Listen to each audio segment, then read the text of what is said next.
안녕하세요. 맥키네지 투자클럽입니다. HLB 리차드 핀 박사가 아스코 GI 2024에서 언급한 로슈와 아스트라제네카의 간암 1차 치료제의 단점은 무엇일까요? 이 부분들을 통해서 리보세라닌 병용 치료 기대감들이 높아질 수 있다 이렇게 보여집니다. 이 부분 한번 살펴봐 드리도록 하겠습니다. 캔서 테라피 어드바이즈의 그 사이트에 게재되어 있는 부분인데요. 제가 구글에서 바로 번역해서 한글로 살펴봐 드리도록 하겠습니다. 올해 1월 달에 미국 쪽에서 아스코 GI 2024가 진행이 되었는데요. 여기에서 리차드 핀 박사도 발표한 내용들이 있습니다. 이분 같은 경우에는 한국에도 방문했죠. 간암 쪽에서는 키오피니언 리드고, 특히나 에자이의 렘바티닉 관련되는 부분에서는 임상에 참여를 했고요.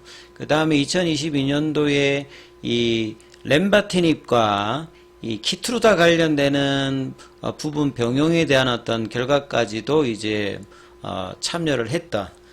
그래서 최근에 이 그 주요 표준 치료 형태로 되어 있는 로슈와 아스트라제네카 제품에 대한 어떤 언급들도 같이 있기 때문에 이 부분을 통해서 리보세라니까 캄리루주맙의 경쟁성을 다시 한번 살펴볼 수 있습니다. 그래서 이 내용들 잠깐 한번 살펴보겠습니다.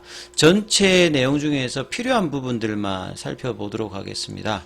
여기 주요 시사점 아래에 보시게 되면 아테졸리주맙과 베바시주맙 같은 경우에는 이게 로슈 제품이죠. 이게 지금 간암 1차 치료제 중에서는 가장 점유율이 높습니다.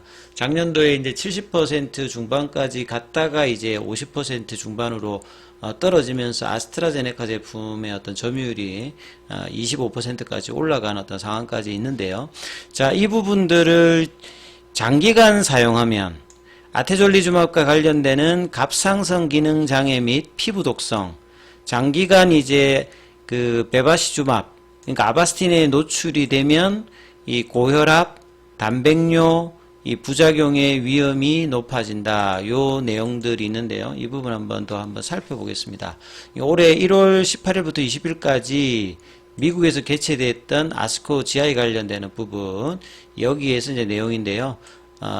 리차드 핀 박사는 캘리포니아 개펜 의대의 혈액종양학부 교수입니다. 그래서 이번에 발표했던 간세포암 치료 전략 관련되는 부분, 이 간세포암이 다른 암에 비해서 어려운 부분들이 기본적으로 암만 문제가 있는 게 아니라 간의 장기 관련되는 부분에 기저질환이 있죠. 그래서 B형, C형 간염이라든지 그 다음에 강경변이라든지 뭐 지방간이라든지 여러 부분들이 있고, 보통은 간암이나 폐암 같은 경우가 발견이 되었을 때 이미 뭐 전이라든지 수술이라든지 이식이라든지 절제를 하기 힘든 상태에 발견이 되는 경우가 많기 때문에 치료가 어렵습니다. 그래서 이런 부분들을 진단도 발전이 돼야 되고, 전신 치료제들이 국소 치료제까지 접합하면서 계속 트렌드가 발전해 나가고 있는 어떤 상황이다. 이런 어떤 배경들도 이해하셔야 될 것 같고요. 그래서 질문 중에 이분은 에자이의 렘바티닙 관련되는 부분을 중심으로 했기 때문에 그 관련해서 다른 그 로슈 제품하고 이야기를 하는 거예요. 그래서 보통 항암제 라인에서는 완치보다는 이 간세포암 쪽에서는 OS 값하고 PFS 값이 중요하고, 특히나 의사들 입장에서는 그 진행이 되지 않는 PFS 값이 치료 효과를 따질 때 상당히 중요한 부분이라고 이해를 하시면 됩니다. 그래서 OS 값은 이 약의 효과로 나왔던 어떤 효과로 나왔던 다 포함해 가지고 사망할 때까지의 어떤 기간을 따지는 전체 생존율 값에 비해서 PFS 값은 실질적으로 효과를 나타내는 어떤 부분이기 때문에 이 프라이머리 엔드 포인트의 OS 값과 PFS 값을 가장 중요하게 보는 거죠. 그래서 로슈의 그 디센트릭하고 아바스틴이 그 간세포암에서 표준으로 그 전환이 되었던 부분, 2020년도에 허가를 받으면서, 이전에는 바이엘의 소라페닙, 그리고 10년 뒤에 나왔던 에자의 렘바티닉 같은 경우가 1차 치료제에서 여기 두 개밖에 없었어요. 그래서 많은 환자들이 이제 1차 치료제로 이 병용 관련되는 로슈 제품을 받고 있지만, 여전히 이제 렘바티닉 같은 티로신키나즈 억제, 그러니까 리보세라니까 같은 기전입니다. 다만 이제 여기는 이제 멀티타켓 형태로 소라페닉과 렘바티닙은 있고, 리보세라닉 같은 경우는 베제프알2 타켓, 단일 타켓 형태로 진행되는 어떤 부분이 차이점이 있죠. 자, 그리고 이제 요 내용들을 보시게 되면, 두 번째 내용에서 보시게 되면, 자, 로슈 제품에 대해서 심각한 부작용은 무엇인가? 예. 항상 이제 여러분들이 이제 항암제 라인에서 보셔야 되는 게 부작용이 있고요. 이상 반응, 어드버스 이벤트가 있습니다. 이거는 이제 부작용은 예상이 가능되는 어떤 부분이 나타나면 부작용이라고 하고, 예상이 좀 안 되는 부분이 나타나면 그게 이제 이상 반응. 예. 어드버스 이벤트가 나온다. 요렇게 이제 이해를 하시면 되겠습니다. 그래서 진행성 간세포암 관련해서 다른 치료제의 안전성 프로필과 어떻게 비교가 되느냐. 그래서 로슈 제품은 종종 예측 가능한 부작용. 그러니까 예측이 가능하면 이제 부작용이고, 예측 안 되는 이상한 게 나오면 이 어드버스 이벤트라 이렇게 이제 칭한다라고 보시면 되겠습니다. 그래서 간암에 사용되는 모든 면역 종양암, 면역 항암제죠. 요 공통적인 어떤 면역 관련된 문제점을 갖고 있다. 실제로 이제 면역관문 억제제, 면역 항암제를 하나를 쓰는 거 사용하게 되면 낮은 등급의 부작용이 나타나는데요. 일부 환자에서는 심각한 면역 관련되는 문제가 생기기 때문에 이런 어떤 면역 반응을 낮추기 위해서 이제 스테로이드가 필요한 부분이 있잖아요. 그래서 성인된 1차 요법으로 아스트라제네카 제품 같은 경우는 두 개 다 이제 면역관문 억제제잖아요.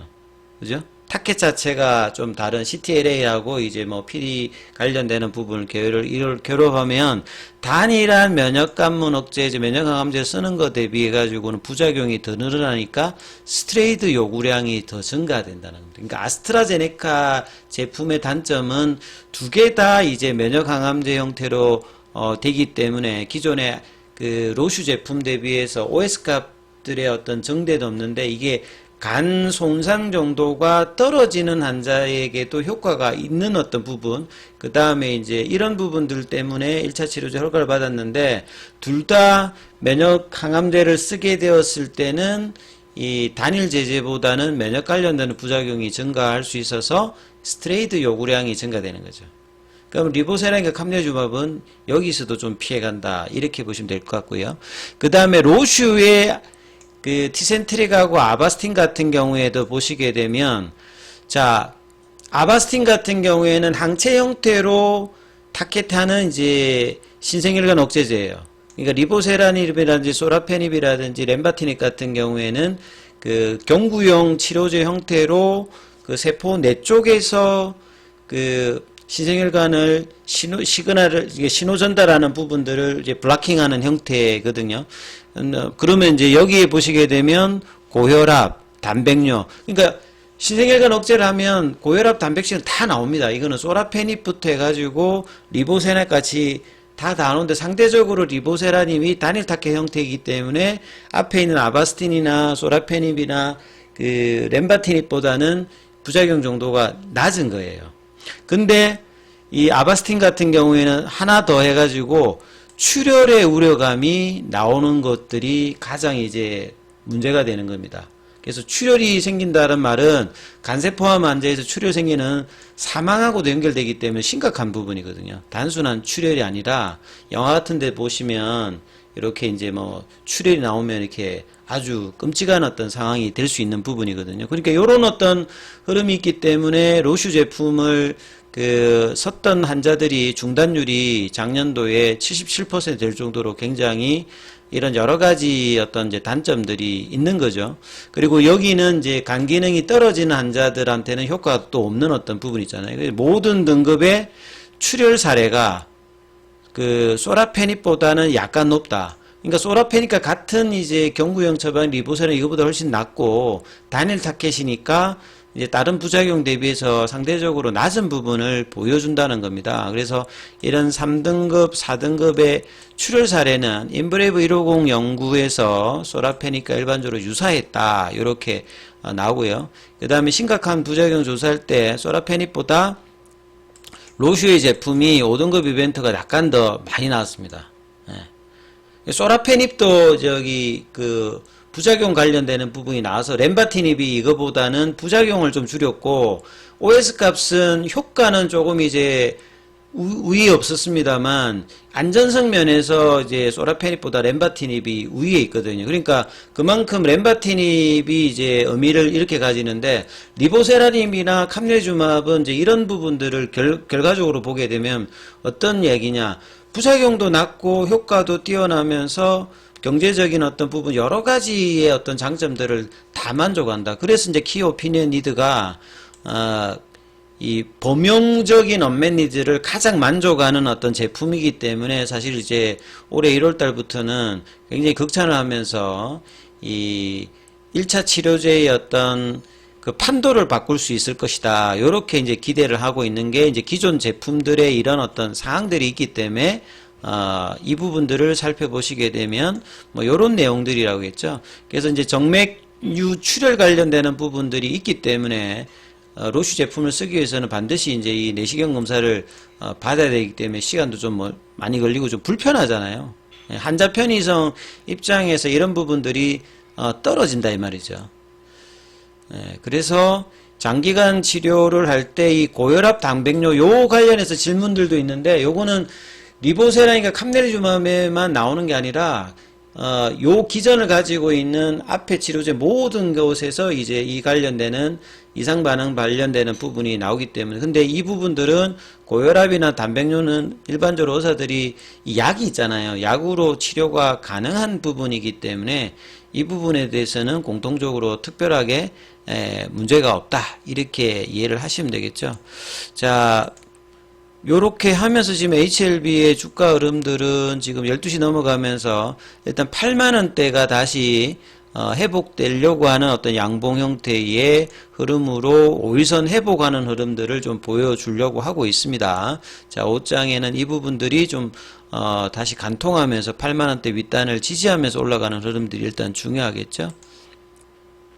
자, 중요한 어떤 구간인 만큼 카톡방 관련해서 이용하시려고 하면 문자로 참여 이렇게 남기시면 이 무료 카톡방 입장 코드 보내드리고 있으니까 참조하시면 되겠습니다. 여기까지 하겠습니다.